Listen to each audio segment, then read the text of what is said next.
Welcome back to Conflicts of Interest. This is episode 632. I'm the host of the show, Kyle Anzalone. Today is July 10th, 2024. A lot to talk about in today's show, but first I need to talk about the Libertarian Institute, where I am the news editor where this show is hosted, and we are hosting our summer 2024 fundraiser. So head on over to the Institute and make a donation. We thrive on small dollar donations that keep our doors opened and allow our voices to remain independent. We are able to speak the truth on every issue, often giving analysis in our libertarian philosophy, but like a lot of my work is just news. We're just covering the events of the world happening. And unlike the mainstream media corporations and things like that are beholden to their corporate sponsors, the military industrial complex and big pharma, does not happen at the Institute. We say what we believe and we speak the truth and we try to fight the empire and the state. So if you want to help us in our mission, head on over to the Libertarian Institute and make a donation today.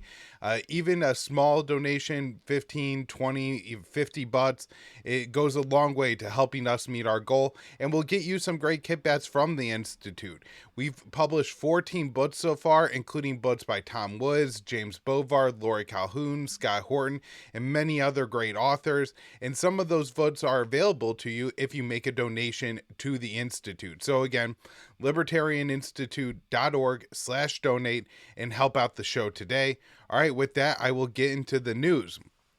First story up here I wrote for the Institute on July 9th. Sweden calls on NATO to focus on China to placate Trump. And so we've talked about this on the show quite a bit, particularly over the past 6 months, that NATO has really sought some kind of program to what they call Trump-proof the American support to Ukraine. And I have to imagine the concern that Trump is going to get elected has already heightened.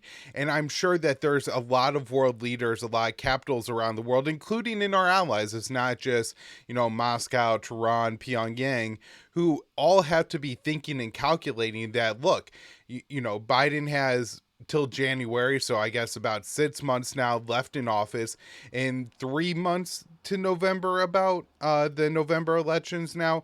And so, that time before he becomes the lame duck president, and they have to be calculating that. So if we think the Iranians are maybe going to engage the Americans in talks now, it doesn't seem likely, because they know that there's very, very likely going to be a change in the American administration coming in the next few months. So,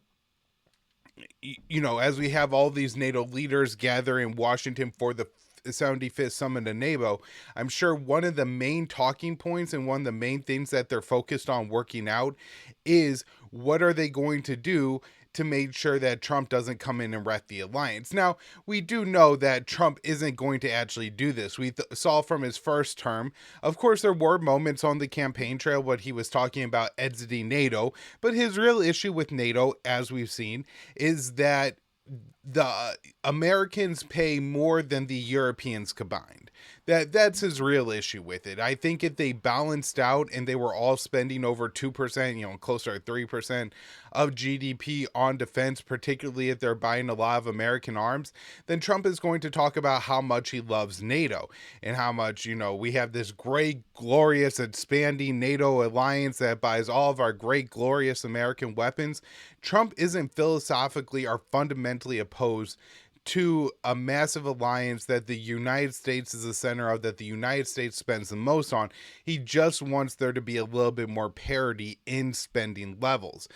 And so with that being Trump's main issue, I don't think they really need to worry about Trump exiting the alliance. And if we, there hasn't been a ton of rhetoric around Trump actually explaining what he plans to do in Ukraine, although he did give an appearance on the All In podcast, and David Satz is one of the hosts of that show, and I like a lot of his analysis. I don't think he's, as anti-war as we are here, but a lot of times his analysis is very good. And so, kind of getting back to the track that we're on, Trump isn't saying that I want to end the war in Ukraine. He's again saying that the Europeans just need to do their fair share or a little bit more because Ukraine is closer and in Europe versus the Americans. And so he doesn't oppose France sending its soldiers into Ukraine to train Ukrainian soldiers. His issue is with, he doesn't want the Americans to do it. And so his policy isn't all that much more different than Biden's. However, I think Biden comes from this very old establishment consensus. Joe Biden has been in politics for 50 years and has been a staunch supporter of things like NATO and Israel that whole time. And so with that track record, there's nothing to worry about. With Trump at least saying some things about, I like to get out of NATO, that I guess there's just more concern with Trump than there would be for Biden. And so they're trying to Trump-proof not only the NATO alliance, but also the American aid to Ukraine. And this has failed on its face time and time again. Biden simply doesn't have the support he needs in the U.S. Congress to lock the U.S. into this decade-long spending hundreds of billions of dollars in Ukraine policy that NATO wanted the U.S. to do. And so now Sweden has a new idea. So to my article here, Sweden calls on NATO to focus on China to placate Trump. So as members of the North Atlantic Alliance gather in Washington, D.C., to celebrate the Pat's 75th year, Sweden is calling on the alliance to shift some of its attention to China. Stockholm argues that this will align the bloc more with former President Donald Trump's policies. On Tuesday, the Swedish foreign minister explained that the alliance should reorient some of its military assets towards Asia to confront Beijing. He explained, if you want your partner to think about the things you think are a problem, you have to show some commitment to their problems. And the American people are more concerned about the threat that China poses than Russia for obvious reasons. The bloc will keep fighting Russia and Ukraine, but China should also be recognized as part of NATO's concerns and headache. The shift towards confronting Beijing would put Brussels more in line with the worldview of Trump, who many believe will likely win in November, especially after Joe Biden's recent poor debate performance. Some European leaders and NATO officials have feared that if Trump returns to the Oval Office, he will end support for the proxy war in Ukraine or remove America from the alliance entirely. The Swedish foreign minister admitted that without Washington's membership, NATO would be unthinkable and lack credibility. It is unclear how the bloc would find the resources to confront China in the Indo-Pacific. Members of the alliance are struggling to provide Ukrainian soldiers with the arms they need to hold off Russian forces.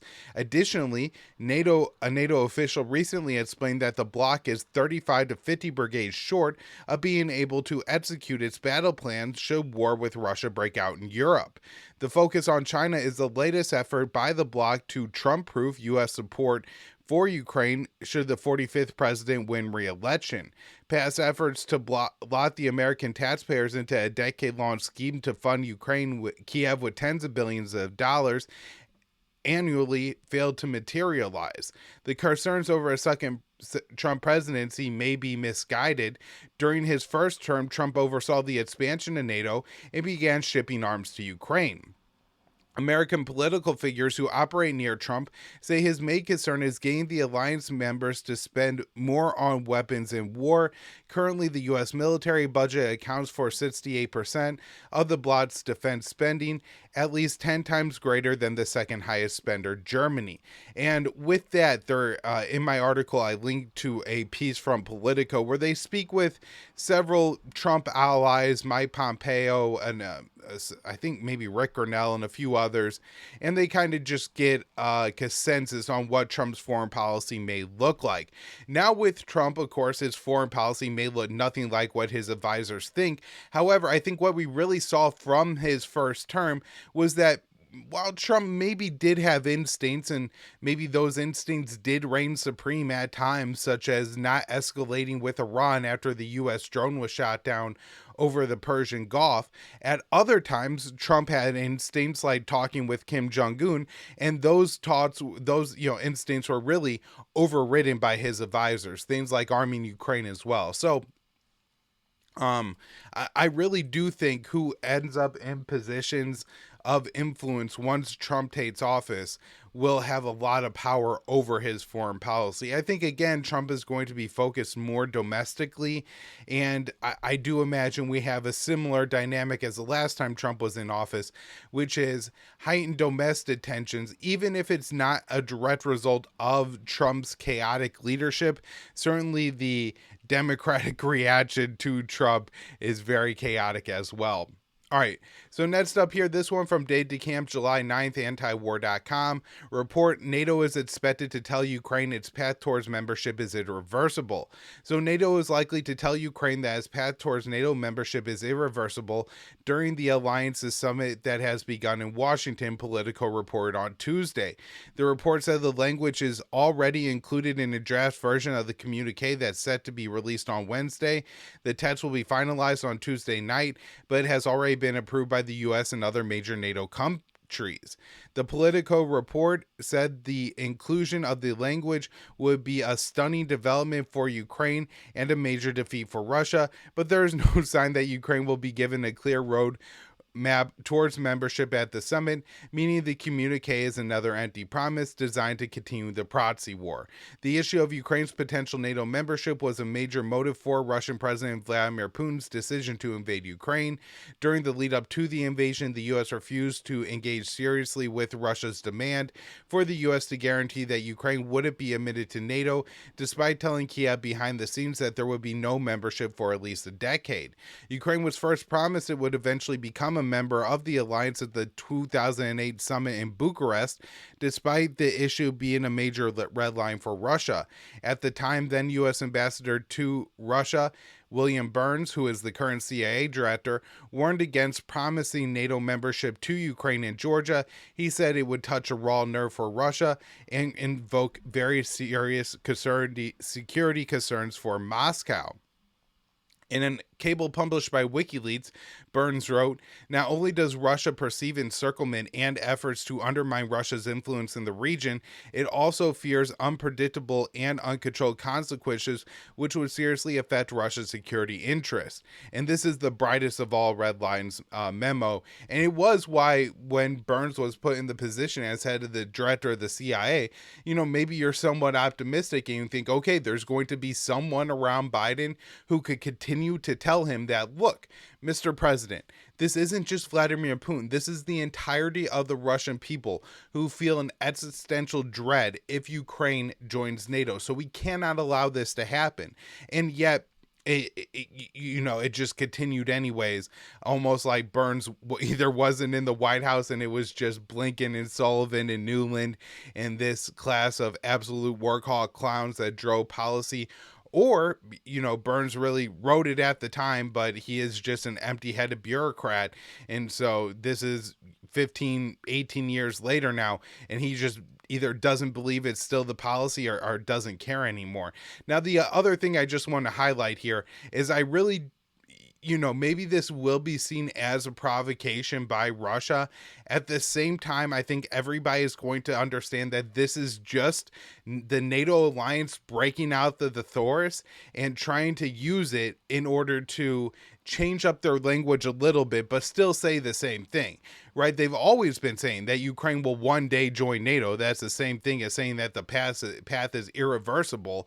The only real difference is they need to make the language sound stronger, because Ukraine's Zelensky is getting more and more upset that while his countrymen continue to fight and die for this promise that Ukraine is going to receive first unlimited in all the military support they need to win the war, but at the same time eventually get access and membership into NATO, that has to look like something that's on the horizon, or Zelensky may really get cold feet and just decide to end this war. So Dave adds here in his article, a Ukrainian official who spoke with Politico about this year's NATO summit and said other NATO members want stronger language than the U.S.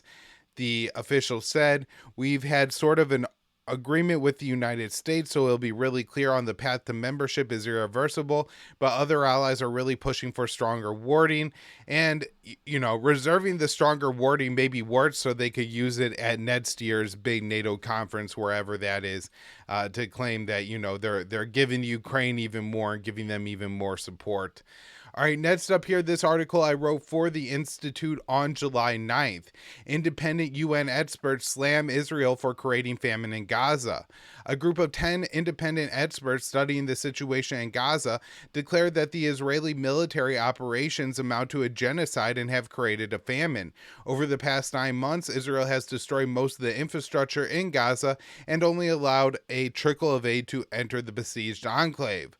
On Tuesday, officials explained, "We declare that Israel's unintentional and targeted starvation campaign against the Palestinian people is a form of genocidal violence and has resulted in famine across Gaza. We call upon the international community to prioritize the delivery of humanitarian aid by land means by any means necessary, end Israel's siege, and establish a ceasefire." Tel Aviv attacked the experts, claiming they were spreading misinformation. Since October 7th, Israel has only allowed a small portion of the aid needed to sustain life in Gaza to enter the Strip. So the number that the UN says is needed to sustain life is 500 aid trucks a day entering Gaza.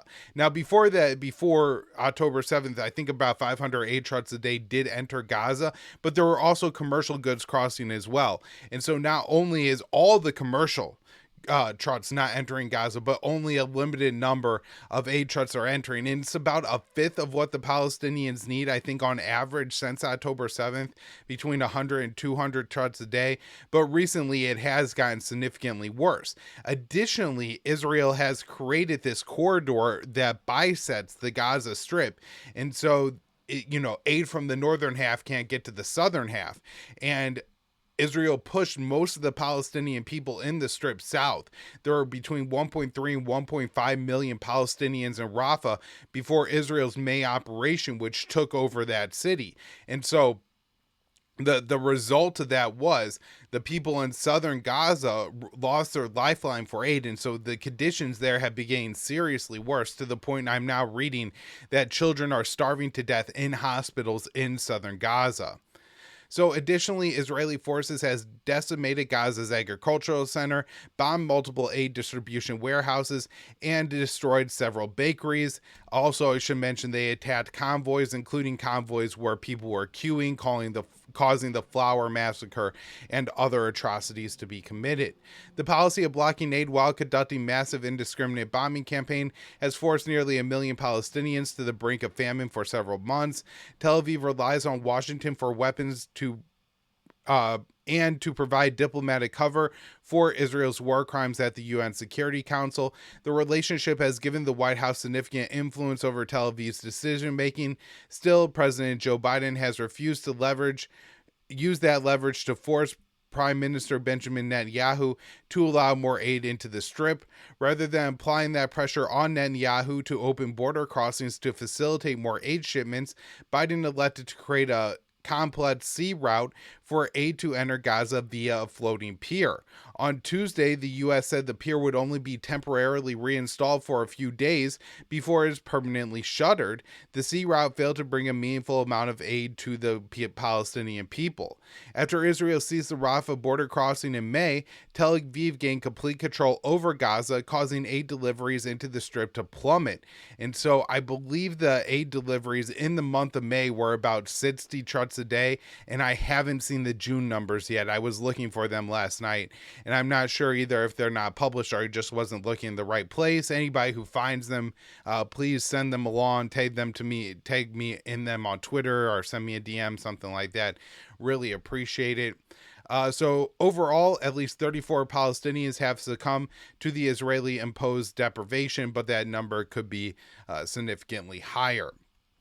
So let's talk about that pier a little bit more. This one from Dave DeCamp, antiwar.com. U.S. to permanently remove pier built off coast of Gaza. So the AP reported on Tuesday that the U.S. built pier off the coast of Gaza will be reattached to the shore on Wednesday and then permanently removed after a few days. The idea is to clear the aid that has piled up in Cyprus and on the offshore floating dock before ending the mission, which has not brought any relief to the starving Palestinian people in Gaza. Aid groups have been criticized have been criticizing the Pier as a public relations stunt to make it appear the U.S. was doing something to get more aid into Gaza while continuing to support the Israeli military's genocidal war and starvation blockade. President Biden ordered the construction of the Pier instead of pressuring Israel to open up more land border crossings, which is by far the most efficient way to get aid into the Gaza Strip. Also worth knowing that the U.S., along with Jordan and the U.K., have been doing airdrops of aid in Gaza, and those have killed quite a few people, at least a couple dozen at this point. And in one of the ways, they're just indiscriminately dropping these on Gaza. And so there's a lot of structures that are compromised because they are partially or nearly completely destroyed by the Israeli military, but people had nowhere to go, so they're living inside of them. And so sometimes these aid pallets will hit those, crush the entire structure and the people inside. Of course, most of the Palestinian people in Gaza are displaced, and so a lot of them are living in tents. And imagine a massive pallet of aid coming crashing down on a tent. It could kill people that way. Additionally, the other way it's killed people is some of these get dropped into the sea, and there's massive parachutes attached. And so when people swim out there, if the seas are a little bit rough, they get caught up in the parachute and end up drowning that way. And so this has just been an absolute complete nightmare. The Pier. So the Pentagon initially estimated the Pier would cost $320 billion to build and operate for 90 days, but that estimate was later revised to $230 million, and the Pentagon had to spend $22 million on repairs after it was damaged by heavy seas. The Pier was removed from the coast several times due to weather it could not handle. It is designed to safely operate in the maximum of 3-foot waves and winds less than approximately 15 miles an hour, and conditions are common in heavier conditions are common in the Eastern Mediterranean Sea. Aid deliveries through the Pier also couldn't be delivered due to the security situation for aid groups. On June 9th, the UN World Food Program halted operations in the area after the Israeli military struck its warehouse during the massive assault on Nusra that killed over 270 Palestinians and freed 4 Israeli hostages. AP previously noted that the UN was investigating whether or not the U.S. Pier was used in the Nusra massacre.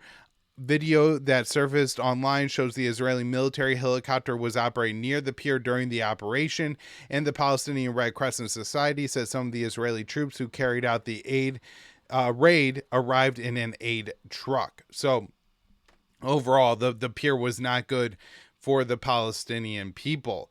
All right, let's look at what Israel is actually doing on the ground right now in Gaza.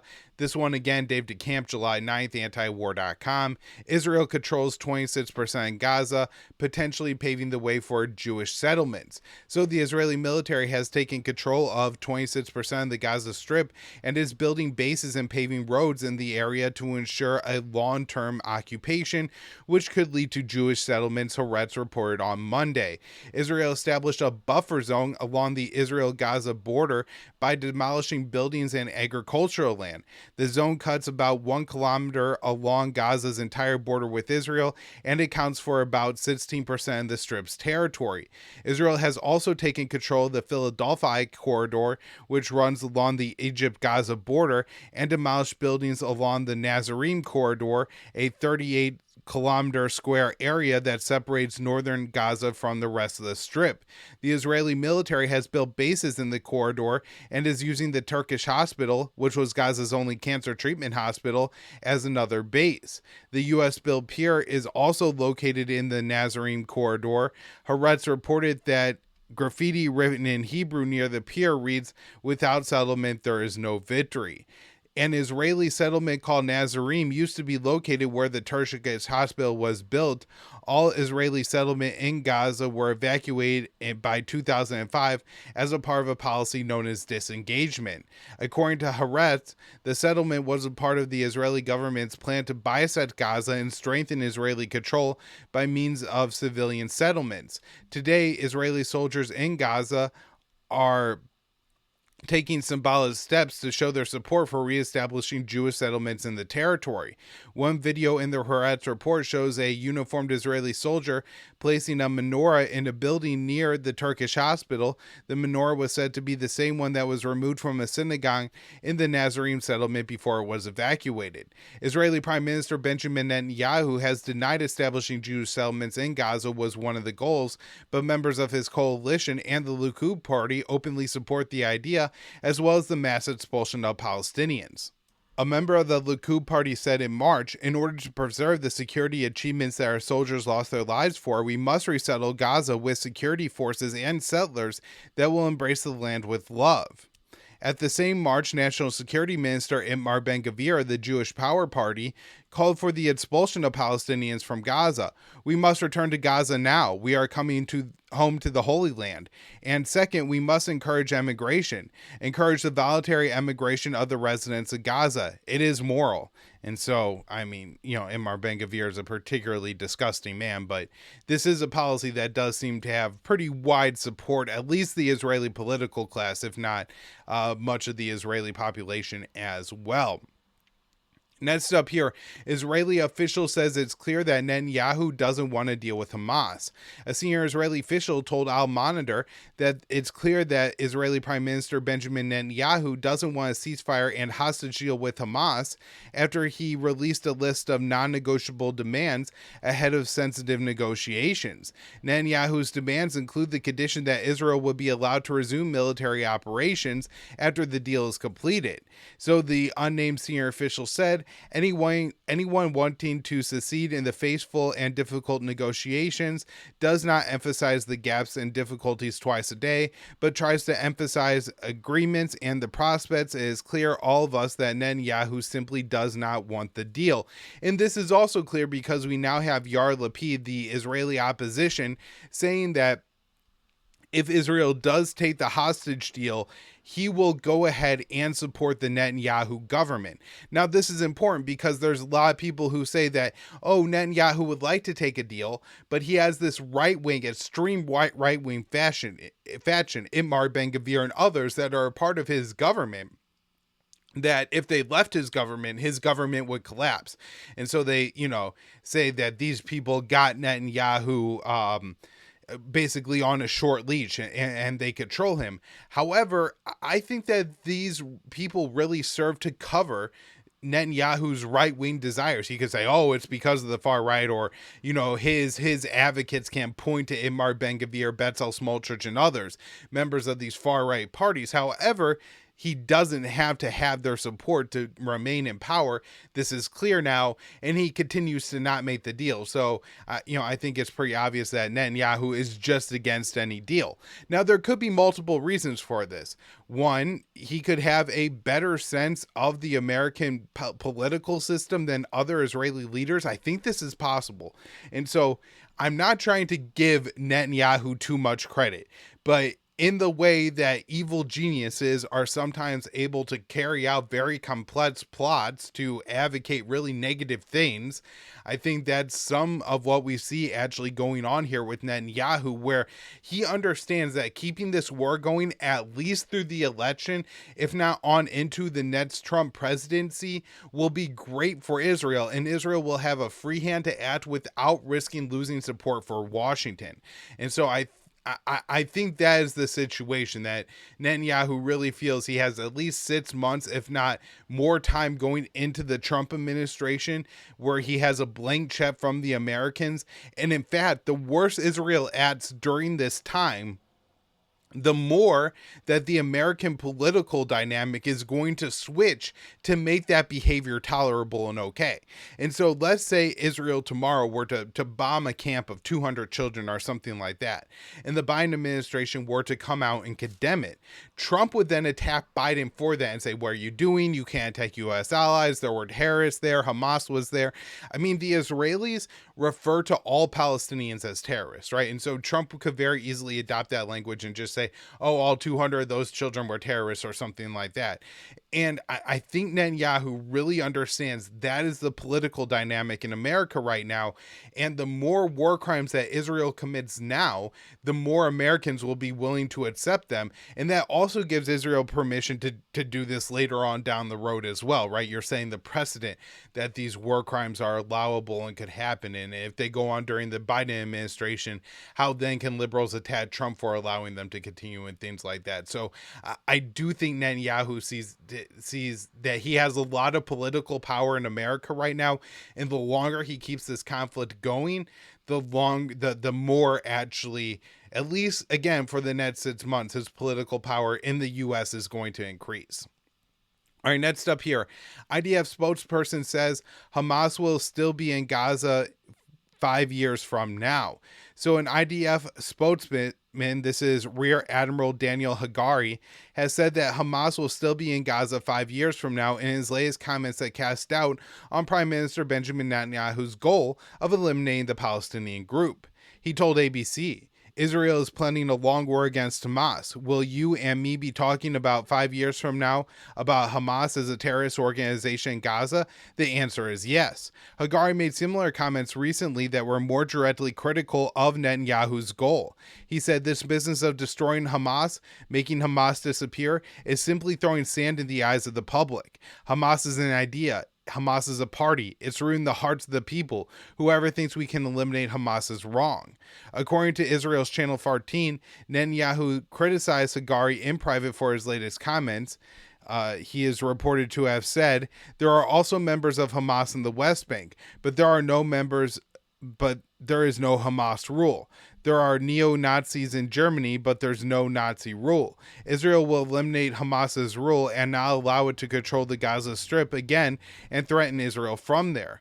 Hamas has been able to reestablish itself in some cities that Israel claimed that it had not only decimated the area, but also Hamas in the area, including Gaza City, Khan Yunis, Jabalia in the north. And so there are quite a few areas that it seems very obvious that Israel just cannot complete their goals. All right, next up here, this one from Jason Ditz, antiwar.com, July 9th. Israeli strike kills Hezbollah leader's former bodyguard in Syria. So an Israeli strike inside Syria near the Lebanon border killed 2 Hezbollah members and critically injured a Syrian driver. One of the slain was identified as a man who formerly served as the bodyguard to Hezbollah senior leader Hassan Nasrallah. Hezbollah issued a statement confirming the death and said that in recent years he has been active in Syria, responsible for producing weapon shipments for Hezbollah. The other slain Hezbollah member has not yet been identified. Hezbollah responded by firing rockets against an Israeli base in the occupied Golan Heights. 2 Israelis were reported killed and 2 others were critically wounded in the rocket attacks. Israel retaliated against the fire on the Golan Heights with a flurry of additional attacks across southern Lebanon, claiming to have targeted terrorist infrastructure, which was being used to carry out attacks on the Golan Heights. Israel and Hezbollah have also been trading near daily fire along the Israel-Lebanon border since October. The number of strikes on both sides has been escalating in recent weeks, leading to a growing international concern it will lead to a full-scale Israeli invasion of Lebanon. Israeli officials have talked up an invasion for months, but have been discouraged by U.S. officials who warned the ongoing Israeli war in the Gaza Strip will make it difficult for Israel to commit enough forces to successfully invade the north. They have talked about scaling down in Gaza so they can't carry out that invasion in southern Lebanon. All right, next up here, this one from Dave DeCampen. I kind of talked about this a little bit in the very beginning of the show, which is that it seems very obvious that Biden and the Democratic administration are on their way out the door, even if they do move to Kamala Harris or Hillary Clinton. It just seems so unlikely that one of them will win the election at this point. That talks with Iran seem very unlikely. However, we do have this confirmation that the Americans, the White House, still aren't interested in talking with the new Iranian government. So on Monday, the White House ruled out the idea of resuming negotiations related to Iran's civilian nuclear program, despite the election of a new president who seeks the revival of the Iran nuclear deal known as the JCPOA, which the Trump administration tore up in 2018. On the campaign trail, the president-elect of Iran, considered a reformist in Iranian politics, vowed to work toward Western sanctions relief and favors the idea of engaging directly with the U.S. Again, I just think this seems really unlikely as we have a Trump administration on the horizon. Why would you essentially make the same mistake that Iran did the last time, which is to cut a deal with the Democratic administration, make concessions up front, only to have Trump come in and rip up the deal, and so you get none of the economic benefits from putting limits on your nuclear weapons program. All right, this is some good news here. So on Sunday, the U.S. military finished pulling troops out of Airbase 101 in Niger as the U.S. withdrawal from the country is progressing.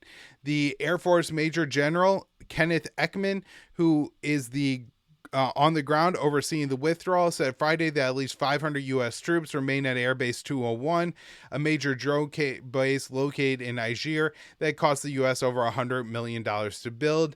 The troops based at Airbase 201 are scheduled to complete their exit in August, as the U.S. has a deadline of September 15th to get out of the country. 2/3 of the U.S. troops and equipment must be out of Niger by the end of this month.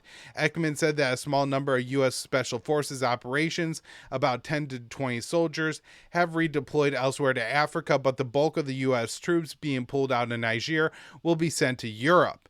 Airbase 201 served as a major hub for the U.S. military operations in the region, so the U.S. tried to stay in Niger after the 2013 coup that ousted the former leader, Mohamed Bazoum, but was forced out after a contentious meeting between the military-led government. Ekman said the U.S. is looking to establish a similar presence elsewhere in West Africa, but didn't specify where. Reuters reported last week that the U.S. had initial conversations about the possibility with Benin, the Ivory Coast, and Ghana. The U.S. tried to stay in Niger following the coup, but the new Nigerian prime minister told the Washington Post the U.S. was asked to leave due to threats from U.S. officials over Niger's relationship with Russia and Iran. He pointed threats made by Mali Fee, the State Department's top official for African affairs. He said, "When I finished, I said, Madam, I'm going to summarize 2 points of what you have said. First, you have come here to threaten us and our country. That is unacceptable. And you have come here to tell us that who we can have a relationships, which is also unacceptable. And you have done it all with a condescending tone and a lack of respect." And so I do think, we're emerging into a more interesting world where the United States is going to have to interact with other countries and treat them not as children, but as adults. And this is going to be a real struggle for members of the American deep state who have essentially ruled the world as finger-waving kindergarten teachers for the past 3 decades. And now that, they're really going to have to change that. All right, everybody, that's where I'm wrapping up for the show for a day. If you enjoyed the show, please head on over to the Libertarian Institute, make a donation if you can. If you can't do that, share the show out, share out the Institute fundraiser, and ask other people to do so. Thank you all so much for your support. Back with more shows later in the week.